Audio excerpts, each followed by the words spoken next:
The version of The Undiscovered Country you saw in theaters was nearly a completely different movie. You know the Klingon peace treaty. But do you know about the racist dialogue that made Brock Peters cry? We surrender. Or the fact that Savic was supposed to be the traitor? Most fans don't realize the studio was so desperate to save money they stole sets from The Next Generation and repainted them overnight. Today, we're uncovering 15 hidden truths about Star Trek VI, including a conspiracy so dark that Leonard Nimoy refused to film it until the director convinced him it was necessary. Let's get into it. Trying to carry on. 1.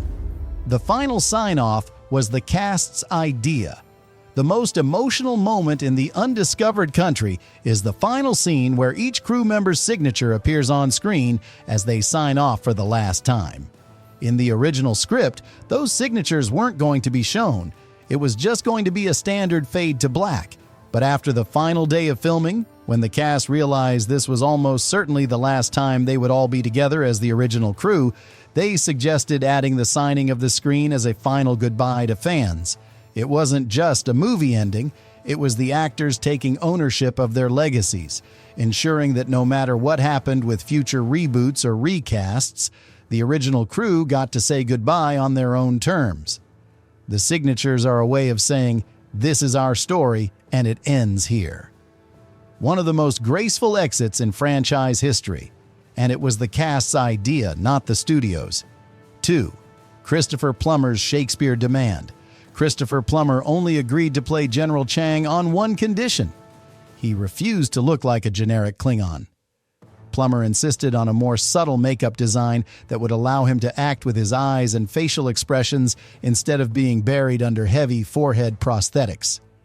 He also personally suggested that Chang be obsessed with quoting Shakespeare, to make the character more cultured and menacing instead of just another brutish warrior. The decision was brilliant. Chang became one of the most memorable villains in Star Trek history, precisely because Plummer's theatrical charisma and intelligence shine through the performance. The Shakespeare quotes give him a sophistication that makes him genuinely dangerous, and Plummer's visible face allows him to be intimidating in a way that heavily prosthetic Klingons never could be. 3. Brock Peters' moral stand. This is one of the most powerful behind-the-scenes moments in Star Trek history. In the scene where Federation officers discuss the Klingon Peace Initiative, Admiral Cartwright was originally scripted to say particularly racist things about the Klingon species. Brock Peters, who was famous for playing Tom Robinson in To Kill a Mockingbird and had spent his career fighting racial injustice, was so personally offended by the dialogue that he broke down in tears on set. He flat out refused to say the lines as written. Peters understood that even though the script was using Klingons as an allegory for Cold War politics, the racist language would still echo real-world bigotry. He couldn't bring himself to perform it. Director Nicholas Meyer had to either reassign the most offensive dialogue to other characters or soften the language significantly. It's a powerful reminder that actors aren't just puppets reading lines. They bring their own moral convictions to their work, and sometimes those convictions force writers to reconsider what they're actually saying. 4. The Kim Cattrall secret. To preserve the film's major plot twist, that there's a traitor among the crew, director Nicholas Meyer kept the cast in the dark about who the mole was until the last possible moment. Kim Cattrall, who played the Vulcan Lieutenant Valeris, wore a headband during her initial costume and ear fittings. Why? To hide the fact that she was playing a brand new character rather than Savic, the returning Vulcan from previous films. This led many cast members and even some crew to believe Cattrall was simply replacing Kirstie Alley or Robin Curtis as the latest actress to play Savic, and that she would be a heroic character helping the crew. The deception worked. When the betrayal was revealed during filming, it genuinely shocked people on set who had assumed Valeris was on the hero's side. Meyer's paranoia about keeping secrets created real emotional reactions that fed into the performances. 5. Borrowed sets from TNG. The budget for The Undiscovered Country was so tight that production had to share sound stages with Star Trek. The Next Generation, which was actively filming its 4th season at the same time. If the corridors and hallways of the Enterprise A look strangely familiar, it's because they're the exact same sets used for the Enterprise D on the television show. The film crew had to work around the clock. Every time TNG finished filming for the week, they'd repaint and retrofit the sets to make them look like the older, more industrial original series aesthetic. Then they'd have to change everything back before TNG resumed production. A logistical nightmare that saved the studio hundreds of thousands of dollars in construction costs. The irony is that the two different enterprises, separated by nearly a century in fictional time, were literally built in the same physical space. 6. The zero-G blood was Pepto-Bismol. The iconic assassination scene where Chancellor Gorkon and his aides are murdered in zero-gravity features floating droplets of violet blood drifting through the air in slow motion. That memorable effect was achieved using a mixture of Pepto-Bismol and water. The floating effect was created using a combination of wires, hidden air jets, and high-speed cameras that made the droplets appear to drift weightlessly. But the color choice wasn't just aesthetic. The producers deliberately avoided using red blood because they believed it would make the scene too graphic and push the film toward an R rating. By making the blood purple, they could show a brutal assassination in visceral detail while keeping the film accessible to younger audiences. A perfect example of how creative limitations force filmmakers to find solutions that end up being more visually interesting than their first instinct. 7. Savic was meant to be the traitor.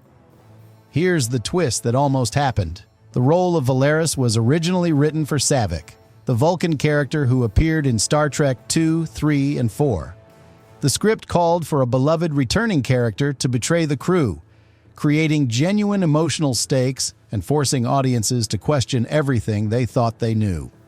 Gene Roddenberry and many hardcore fans hated the idea. They argued it would destroy a character people had grown to love over multiple films. Additionally, neither Kirstie Alley nor Robin Curtis were available or interested in returning. So Nicholas Meyer created the new character of Valeris, keeping the Vulcan traitor plotline intact while protecting Savic's legacy. It was a compromise that satisfied everyone. But it also meant that Valeris has no emotional history with the audience, reducing the impact of her betrayal. One of those cases where studio politics and fan service prevented the story from being as dark as it could have been. 8. Christian Slater's 15-second cameo. A young Christian Slater, who was becoming a major Hollywood star at the time, has a brief cameo as a communications officer on the bridge of the USS Excelsior. Here's the story. Slater was a massive Star Trek fan. His mother, Mary Jo Slater, happened to be the film's casting director. He reportedly showed up to set wearing his own Star Trek costume from home and agreed to take the lowest possible SAG minimum pay just to stand on the bridge of a starship for a few seconds. One of the most wholesome celebrity cameos in the franchise. A genuine fanboy moment from an actor who genuinely loved the material and didn't care about screen time or money. The fact that he's barely visible and has almost no lines makes it even more charming, because it proves Slater wasn't there for his career. He was there because he wanted to be part of Star Trek history. 9. The dinner scene, torture. The elaborate interstellar dinner scene where the Enterprise crew awkwardly makes small talk with Klingon warriors took several days to film. It was miserable for everyone involved. The blue alien food served at the banquet was actually dyed calamari and shrimp that began to rot and stink under the hot studio lights. The actors had to pretend to eat the putrid seafood for hours while maintaining diplomatic composure and delivering dialogue. The smell on set became unbearable. Multiple cast members complained about feeling nauseous. The crew had to keep replacing the food props because they were visibly decomposing between takes. A perfect metaphor for the awkwardness and discomfort of forced diplomacy. The actors were genuinely suffering through an uncomfortable situation while pretending everything was fine, which is exactly what their characters were doing in the scene. 10. Spock's mind rape controversy.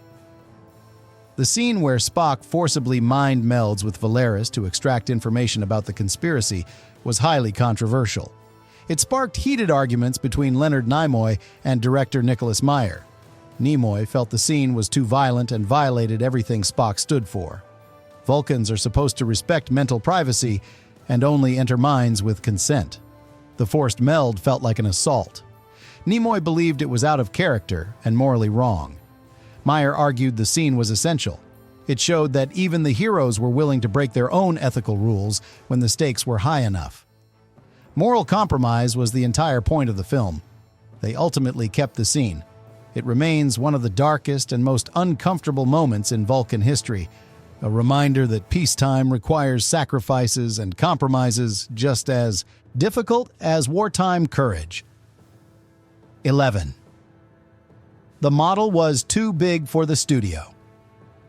The physical model of the Klingon bird of prey was so large and heavy that the motion control camera rig struggled to move around it properly. It was the same model originally built for Star Trek III. But because Nicholas Meyer wanted more dynamic, aggressive camera movements for the final battle, the visual effects technicians had to reinforce the studio floor to prevent the camera equipment from vibrating during takes. The model weighed hundreds of pounds. It required multiple people just to position it for each shot. The sheer mass limited what angles and movements were physically possible. A reminder that even in the age of computer effects, practical models had significant advantages. The bird of prey looks real and tangible because it literally was real and tangible. No amount of digital wizardry can replicate that physical presence. 12. Iman's shape-shifting makeup supermodel. Iman played Marcia, the shape-shifting alien on the frozen prison planet. Her elaborate alien makeup was one of the most technically challenging designs in the film. The makeup team used real feathers and massive contact lenses that were so large they restricted Iman's peripheral vision almost completely. She was essentially partially blind while in costume. Handlers had to guide her through the snowy set to prevent her from falling into the fake dilithium crystal pits or tripping over hidden obstacles. The contacts were also extremely uncomfortable and could only be worn for limited periods before her eyes needed rest. Another example of how actors suffer for their craft in ways audiences never see. Iman's sultry, confident performance as Marcia was delivered while she was effectively walking blind through a dangerous set, trusting other people to keep her safe. 13. Rura Penthe was a parking lot. The frozen prison planet. Rura Penthe was created using a combination of location shooting and massive indoor sets. The outdoor icy landscapes were filmed on an actual Alaskan glacier to get authentic snow and terrain. But the interior prison mines were built in a converted warehouse where the production team kept the temperature at near-freezing levels to make the actors' breath visible on camera. The snow covering the indoor sets was a mixture of Epsom salts and shredded paper. The entire facility was essentially a giant refrigerated parking lot filled with fake rocks and ice. The actors were genuinely freezing during those scenes.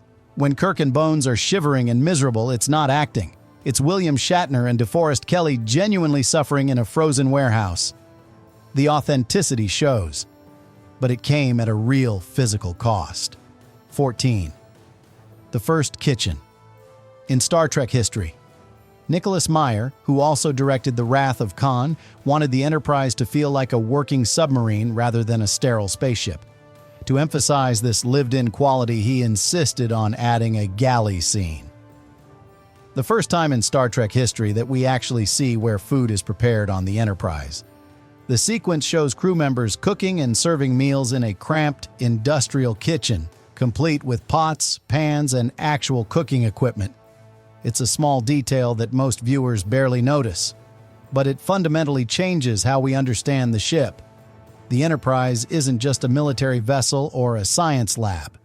It's a home where people live, eat, and work together for years at a time.